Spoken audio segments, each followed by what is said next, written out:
one day was that it was told to me that young men were going in and out of the foster care system left and right, specifically men of color. And so what I started to notice, because I worked for this emergency shelter, that was really true. So I've got young men between the ages of 12 and 17 entering our shelter doors, and they're coming in all the time, left and right. And I'm thinking, why do they keep coming back to the shelter? And I discovered with this thing called, they were breaking, what they call breaking placement. So they were staying at a foster home, they were taken away from their parents, living in this foster home, and now having to adjust to the rules and the changes of the home. Well, sometimes those things just didn't work out for them. And so ultimately, I became a foster parent. And I thought I was a parent.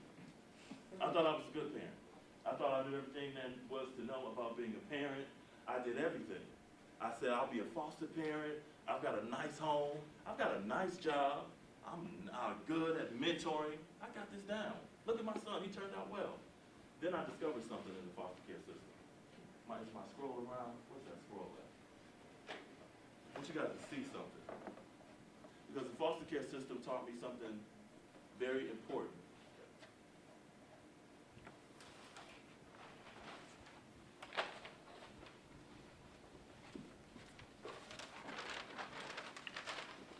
And I don't know how much you know, so if you don't, if some of this doesn't sound familiar to you, we'll talk about it as we go. This is what I learned.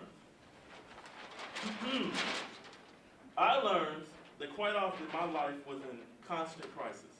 That was the first day of foster care. I learned that I needed to have a lot of training on being a good parent. I needed to learn, I don't know what to do. So quite often I found myself in situations where I didn't know what in the world was going on. My children were out of control. CPS involvement, court involvement, detention. I'm starting to meet probation officers, court calls, DHS calls. Guess what? Now I'm late on my water bill. Working a full-time job. Arbor Circle for counseling. Wedgewood, which was a residential program for these young men, so I was going there quite often.